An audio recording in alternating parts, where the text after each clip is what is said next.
I'm here with Bobby Cappuccio. That's me. I'm here with Joe Gross. That's her. That's me.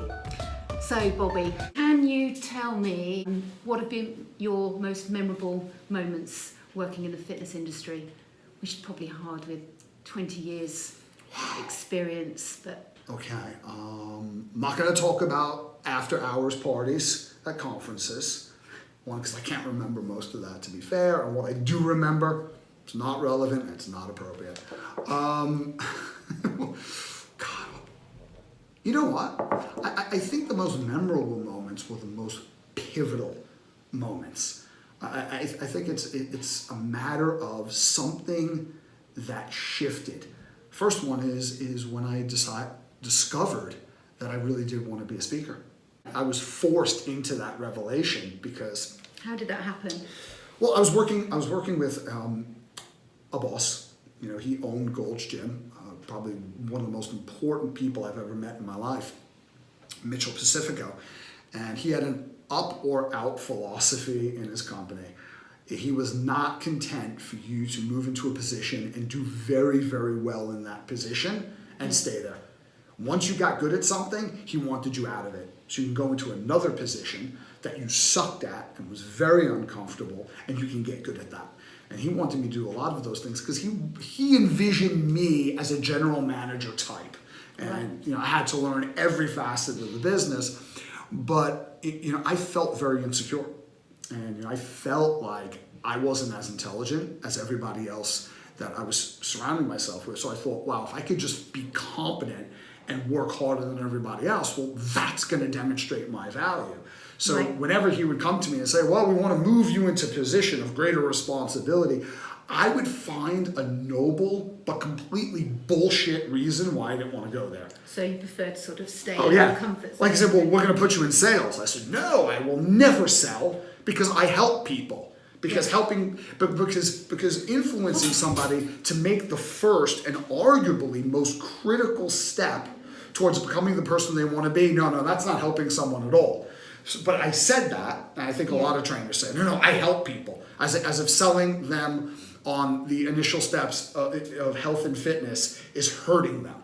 I didn't want to be measured. Yep. I don't want my numbers or lack thereof on the board. And the first job he tried to promote me to was head trainer. I mean, this is not a very high position.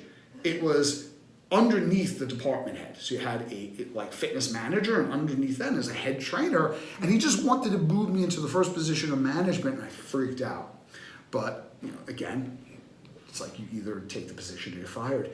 And he believed, so I was like, oh, okay, wow, considering the option, got nothing to lose. So he believed strongly in the power of the spoken word. Right. I mean, he was so he introduced me to professional development because there was so much that he wanted to tell me, and he didn't know how to articulate it. So he would take me for a ride in the car, and we'd listen to Dr. Dennis Waitley for hours, literally. And then we'd come back and we'd talk about it. We'd go out to dinner, what'd you learn? And I learned the tolls getting around New York City are ridiculous.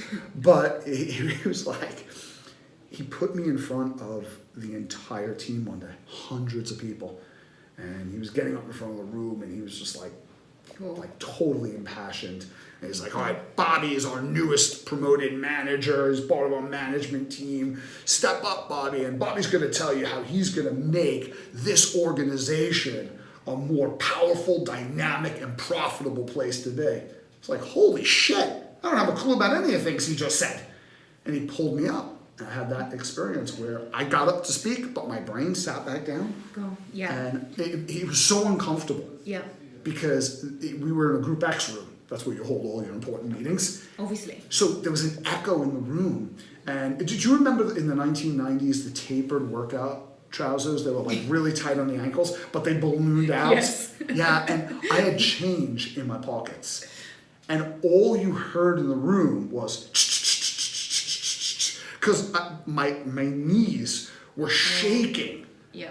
So hard. It was like that tool you had me use last week. In the escape booth. I sounded We are talking core momentum trainer there. I sounded exactly like that.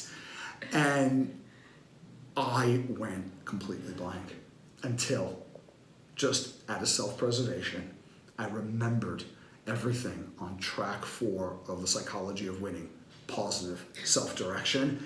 And I said it with so much intensity, not because I was passionate, but I knew if I did not force the words out, they just would not come out of my mouth because I was hyperventilating. Yeah. And it was met with a standing ovation. But that's not what was critical to me. What was astonishing to me is that here I am, I don't have a freaking clue how to do my job. Right. And I've got trainers and I've got like housekeeping. I've got people from different departments in the company knocking on my new office door, which I was sharing, and come in and say, can I just talk to you? That so inspired me. You know, to me, fitness was just a stepping stone until I get like real work. I love that. And it's like, but this is what I want to do now. You inspired, would you coach me in my career? Wow. And I'm sitting there thinking, okay, I'll coach if you coach me in my career, because I don't know what I'm doing. But now I moved from being very uncomfortable to a coach. So I felt like it was a responsibility for me to teach whatever I did know. So if you were a brand new trainer 3 days in, I definitely had more insight, right? Yeah. Yeah. I mean, 3 days, 4 more days, you'll be here a week. You know, surely there's something I could teach you. But how beautiful. So he saw something in you, and he had that faith and confidence in you and pushed you out of your comfort zone. It lit me up. Yeah. Because what people that were on the circuit with me know, that a lot of other people don't know, is my first couple of 100 presentations in the fitness industry, the ones that got really well reviewed, they used to take the piss because, like, as I was being introduced, 80% of these presentations, people would look around the room and they would go, well, where's Bobby? Has anyone seen Bobby? I used to have this thing I used to do. It was one of my signature moves. Right. Where they used to introduce you and I wouldn't be on stage. But you would hear my voice, and from the back of the room, I would walk through the back up on stage, and I thought, well, Bobby does that to break preoccupation and be theatrical. No, I didn't do that. I did that because I was always so nervous. I was in the toilet during my introduction. So by the time the introduction was done, I was in the back of the room always. So I thought, You're rapping like Eminem. yeah, I gotta use this somehow. Like, how do I make this work so I can play it off like, oh, I was just back there ready to present. No, I was like having a wee because I was so terrified. And it was like that. But there was such exhilaration because I knew whenever I presented, I got to leave a piece of myself behind with the audience, and I got to take a piece of that audience with me. And I can't think of anything more beautiful and more purposeful than that. That's lovely. What projects have you got going at the moment? Have you got anything exciting in the pipeline? Working on a project with you and John Hardy, where we are talking about how to utilize craft to identify the very best within you in terms of power and dynamism in human interaction, and how to create that on demand so it's not up to choice, it's up to process. Yes. You know, and that's something that is really important as well. I think that's going to be quite exciting getting all that together. Mm-hmm. But what I really was going to say, that it's been great hanging out with you for the last week. It's been cool hanging out with you. And it's been good fun. And slightly vexing at times. Well, you're leaving today, so.